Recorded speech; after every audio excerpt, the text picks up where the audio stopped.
Lapha ngikhuluma ngento eqhathekileyo ngentolwane lomgugudu. Umgugudu uqhathekile kakhulu lentolwane ebantwini. Ukuze bengabi lengubhane. Uqeda umagagane konke lokho. Nxa bengasengubhane umagagane. Kufanele bazi ukuthi intolwane ifanele idliwe. Ayikhona kancane idliwe simile intolwane. Labantwana olutsha lolifunda ukuthi intolwane umuntu oqhathekileyo esintwini ukuthi abantu bewudla ukuthi begula belala phansi bechawa ngamakhanda besenzani.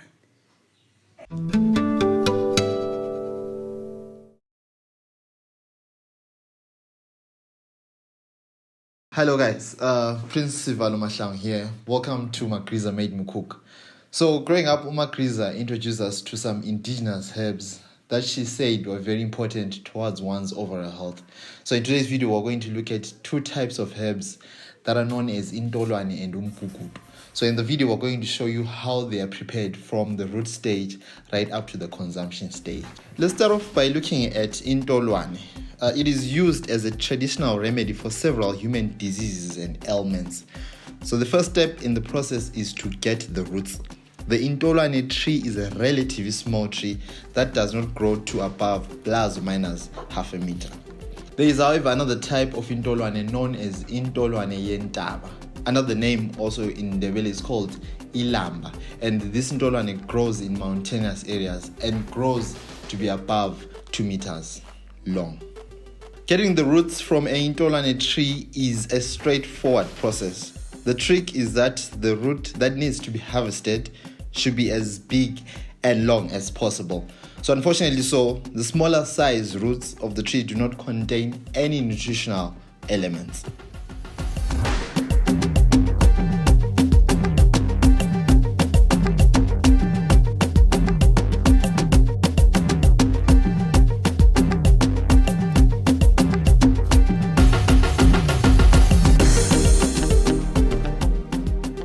The big root, which in isiNdebele we call ijodo, grows to be above plus or minus half a meter in length.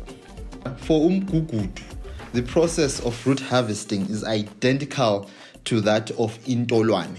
The umgugudu tree grows as high as 3 meters, and its roots are a bit smaller as compared to that of Intolwane. There is, however, some physicality needed when you're digging for the roots of umgugudu. So just expect some muscle power there to work.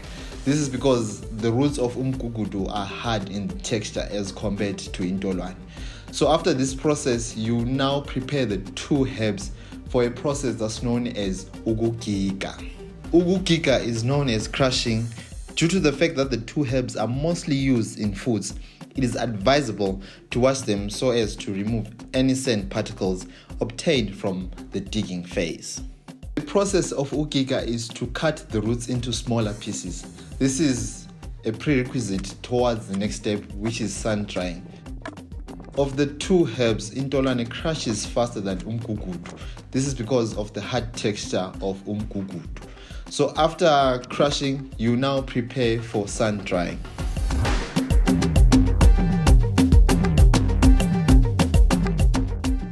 After sun drying, place the two herbs on sheets of newspaper. You can use any paper surface and leave in the sun for 2 days.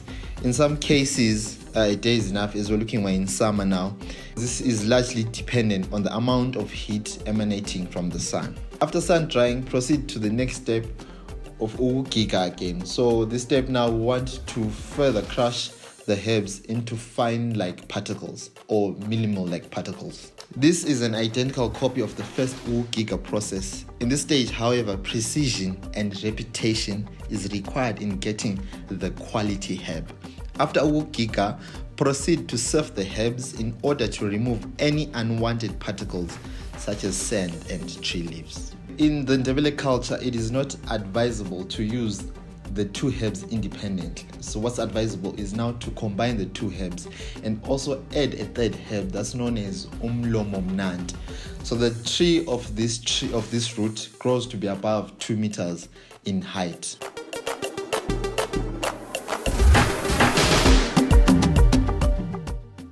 Okay, in addition, adding umnandi is done in order to eliminate what's known as isidina. In Ndebele culture, isidina is believed to be a state of spirituality where a person is believed to be hated by people for no apparent reason. Now let's take a look at where these herbs are used, but now looking specifically at the combined herbs, where we combined Intolwane with Umgugudu and also with umnandi.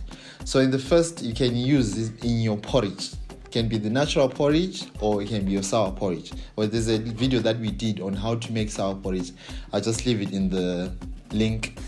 I'll put the link up here and also in the description box below. So secondly, also you can use the combined herbs in amaheu.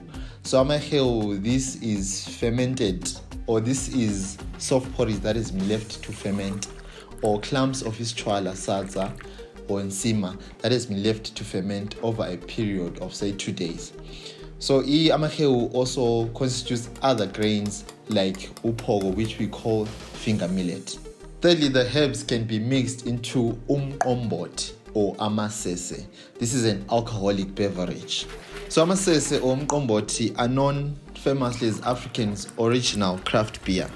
In comparison to the first option, umqombothi offers a diverse fusion with sorghum, maize meal, and finger millet. This beverage is and should be consumed by people above 18 years of age, as it contains a significant amount of alcohol. So those are the three options that you can use Intolwane Umgugudu and umnandi combined. So we say that's your soft porridge or your sour porridge. You can also use amaheu and you can also use an umqombothi. But just to explain a bit further on the soft porridge, I know other people don't eat soft porridge or sour porridge. You can also include the herbs under your smoothies, your oats, your muesli, and any other type of cereal that you like. On the academic side, there's an article that was written by Alfred Maroyi, where he looked at the uses of Intolwane. So the study looks at the popularity of Intolwane across Southern Africa, specifically in countries such as Zimbabwe, South Africa, notably in the Eastern Cape, Gauteng, Limpopo, and also in the Northern Cape province, and also in Botswana. So I'll leave a link to the article in the description box below if you want to read further on Maroyi's study. Apart from these two herbs that we looked at today, as the show progresses, we're also going to look at other types of herbs that you can use in your own personal life and also you can incorporate in the kitchen. So we also did an interview with uMagriza with the cultural site on Facebook. I'll also leave that link in the description below. So where we're explaining the importance of several indigenous herbs towards one's overall health. So my grandmother taught me that health is the most important form of wealth and you need to safeguard it well. I'm a testimony on the incredible work of these two herbs featured in today's video. Thank you for watching. I hope you learned a lot in today's video. Please leave your comments in the comment section below. As one famous musician once said, Shawala rhythm to be specific, mafuna abantu bakuthande, qala wena ubakhombisa uthando. Mafuna abantu bakuhloniphe, qala wena ubakhombisa inhlonipho. This is Magriza made me cook. Till next time, keep the love, keep the ubuntu. Peace.